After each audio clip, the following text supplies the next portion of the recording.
Hi, my name is Annie Wilkinson, and this is my Russian court dress design for a production of Anastasia, which was performed at Harding Academy. This gown was made for the character of the Tsarina Alexandra, a woman with a history almost as controversial as Marie Antoinette's and definitely as tragic. Hated by her people for being German and shy, loved by her family, and manipulated by a cultic spiritual leader, she really was doomed to fail. While the musical Anastasia doesn't highlight Alexandra's life, but for a fraction of time before her demise, it is important that in that moment, the audience is able to get a glimpse of her inner character and sovereignty, because despite the trials in her life, she proved to be a compassionate, strong, and brave woman. When starting this project, I was told that it should possess an ethereal quality, which isn't a word one would often associate with most Russian court dresses, as they tend to be very tight, heavy, and rigid. In fact, women of the Russian court often referred to putting this traditional garb on as putting on the armor, due to the weight of the jewels, gold and silver threaded embroidery, and the vast amount of velvet required to make the gowns. In order to combat this visual, I used taffeta instead of the traditional velvet and made the underskirt out of satin, organza, and chiffon to help the dress have more of a sense of weightlessness to it. Generally, the Empress wore a gown of gold or silver cloth for special occasions. Her attendants were limited to only wearing red or green. However, unlike the rest of the court, the Grand Duchesses could pick whatever color they wanted to wear, which is why historically we have a vast array to examine. As my main inspiration for this dress was snow being caught by the sun, I decided to go with a pale blue and white, the iridescent organza in the skirt serving to catch the stage lighting and give off gold, pink, and purple undertones.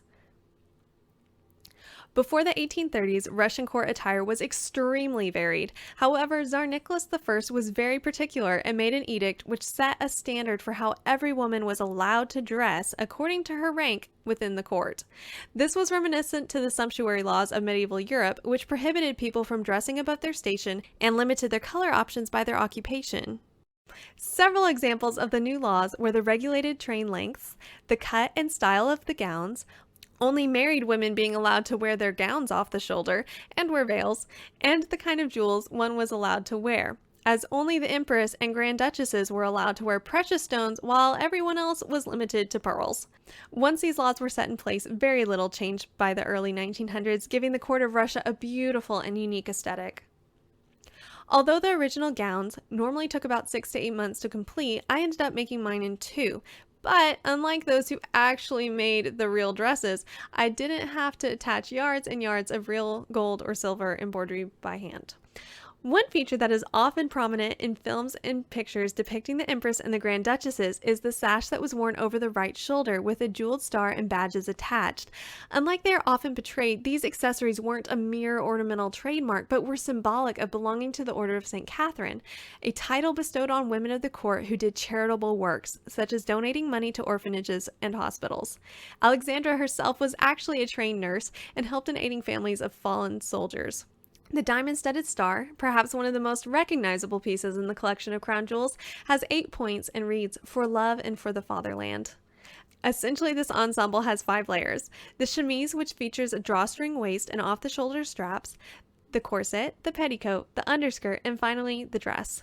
Because the actress was going to be dancing, I didn't make the petticoat or underskirt the same length as the train, which would have been more historically accurate but not as practical. I also didn't heavily bone the corset, and I shortened the front of the dress so that it wasn't dragging the ground as it would have been traditionally. I also added a button in the back of the dress so that the train could be bustled if needed. While it's not nearly as grand as the original court dresses of Alexandra, I'm really happy with how my version turned out.